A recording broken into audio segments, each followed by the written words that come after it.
Hello again, everybody. Thetimics here. Welcome to Let's Play the Factorio Way.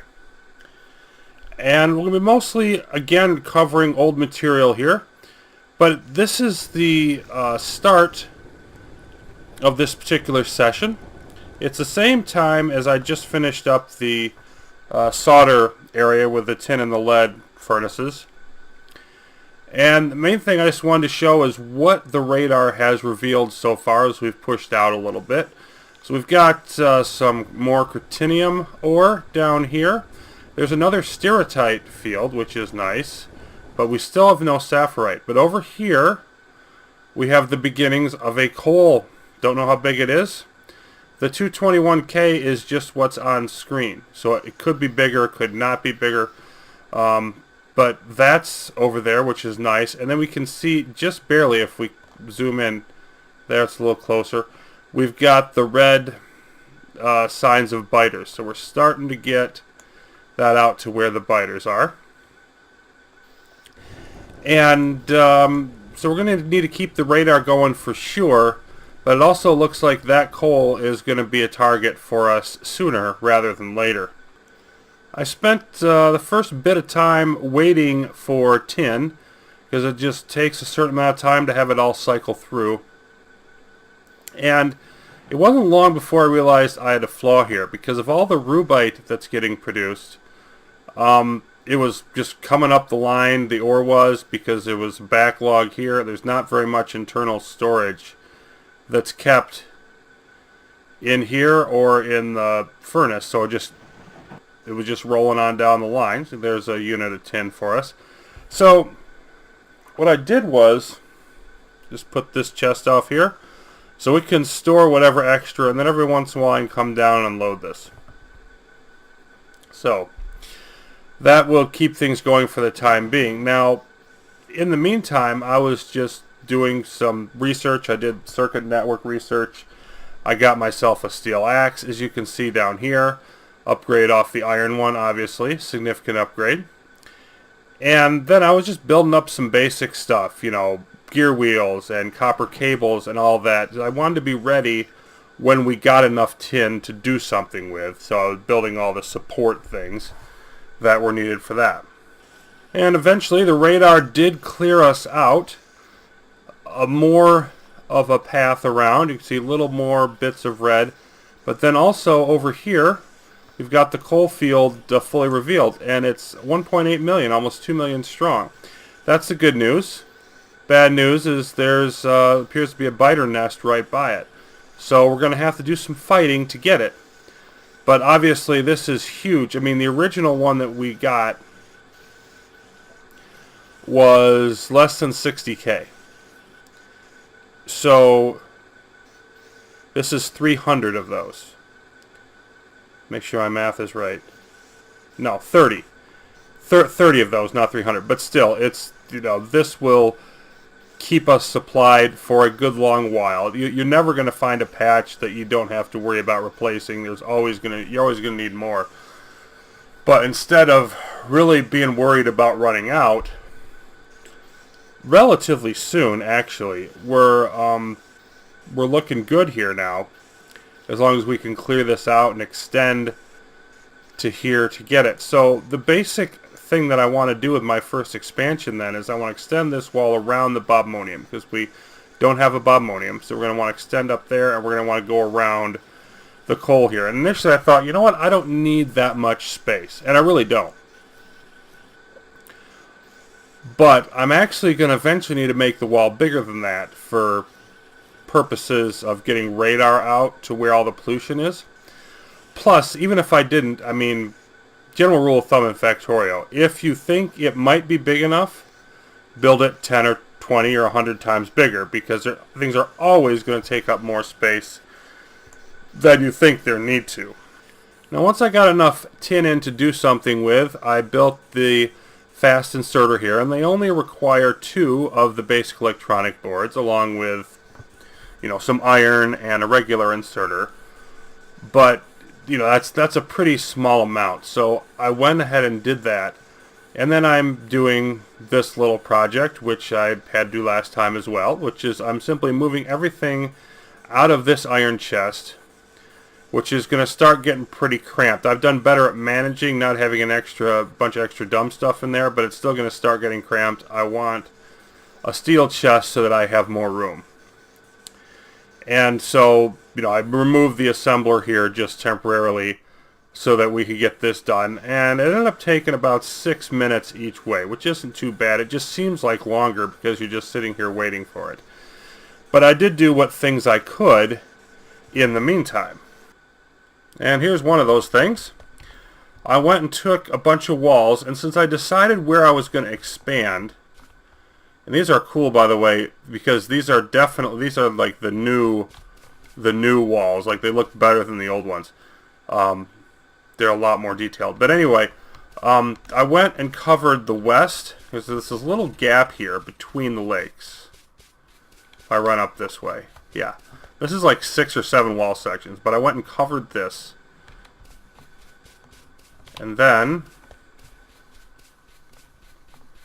I came down and went all the way along here, and I went a little bit beyond where the turrets are. But everything on the east and the north is going to move, so I figured why put those walls in place now? But I got these in place, so that just, gave me something to do, used up some of the nanobot tubes that I built, and got something useful done while I was waiting on the chest to transfer over. And this here is the next thing that I worked on. In order to get the circuit network running, I want a constant combinator so that it can output values here to control the flow of information. Right now I've just got the combinator in place, but this is the central control center, I like to call it. And as I'm building stuff, if I find that my numbers are off, I can just be right here and adjust it. So I like having it right in the middle of this area. And it makes it, the main thing of this is I don't have to run around. The more stuff that I, connect up, I don't have to run around and do a bunch of inserter turning on and off. I can stay here and be more productive and efficient. And so that's sort of the next step on making the factory smarter. These, of course, we're going to recognize. They're the chain gunners from the Advanced Autonomous Industries mod. And I built 4 this time instead of 6, but it's the same basic idea. I'm going to go out, when I need to go out and attack, I'm going to use these, and here's their coal hookup. Now, this particular setup, this is a good spot for the coal, but the ammunition's built way over here. So that's going to be a little bit inconvenient to route them around to refill their weaponry, but, it's not the end of the world. And we've got our sort of initial invasion or clearing out biters force in place. Now we come to the last little bit that I was actually able to finish. And here it is mostly finished. And this is some more logic for the iron area, because there are a number of things that depend on iron. I want to make sure I have enough in storage. I want to make sure I have enough for the ammunition and enough for the transport belts. So I've got a decider here for each of these things. Like this one says if there's less than 300 iron plates in storage, then we're going to turn on outputs the Z equals 1, meaning we're going to turn on the mining, and I'll get to that in a second. And I've got one for the ammunition doing something similar, one for the belts doing something similar. Now I'm going to want one for the steel as well. And I don't have that yet, because this is literally, like, I have 1 green wire left. I have no more combinators. There's not a whole lot of, you see there's no tin in here. So I've exhausted my supply for the moment. Down here, by the inserters, I've just got it running on the 3 because, again, we've only got 4 furnaces in place, so I can't do a 5th, or the 4th mine. But this one, if Z is greater than 0, meaning if any of those deciders are saying, hey, we need more stuff, then all of these will turn on, and then they'll turn off if there's no need for it at all. So now I don't have to come down here and babysit those at all. They're working in place. And the logic for this seems to be working pretty flawlessly from what I've been able to see so far. Now, I did later add the steel one to get things going, you know, the full circuit, so every need was taken care of. And around the same time, I also came up here to this. And so what's going on here is I'm controlling the flow of the stone. You know, we're hooked up so that if I don't have enough stone in storage, don't have enough bricks or stone, then those will output.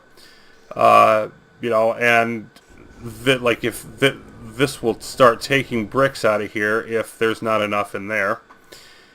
And then this one will always try to take its share. But we won't load any more of the stone in here if there's not enough there. And I set that to 200, so you can see it stopped at 200. As soon as another one comes in, then it'll get rid of it. So that way, we're keeping a decent amount everywhere, and then all of the excess, of course, is going where I want it to go. If all of these conditions are satisfied, then we're just going to keep firing whatever is left, and we're going to send it in here to make more stone walls.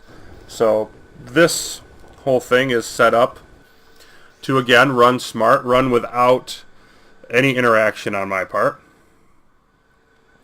And that was sort of the final thing here. I did some more building. Like this had only been a little over an hour. I did some more building over the last 35-40 minutes, but none of it created any real great, you know, any great progress to show. It was more building stuff up. I built some turrets for the expansion of the wall. I got more ammunition up for the chain gunners. I got more transport belts built. I was starting on the next most significant research project at the end, but it wasn't near finished. So it was more just a period of grinding through material that we need, which this fast inserter here really helps out with, because it loads stuff so much faster. So I get a lot more productivity out of this assembler than I did before. But that should pretty much take us up to what I had accomplished in the previous save. We're mostly going to be breaking new ground now. I already have with the perimeter wall, but the rest of the stuff has been repeated. And I've got to wrap my head around some new combinator stuff. So I may be asking for advice on that, because I have an issue that I wasn't able to resolve before. It sort of had got me stuck and stymied. But hopefully I'll be able to get by that eventually. If nothing else, I'll just ask some of the gurus on the forums for help. So that's going to do it here. Hope you're enjoying it, and I'll be back soon with moving forward more into Factorio way. See you then.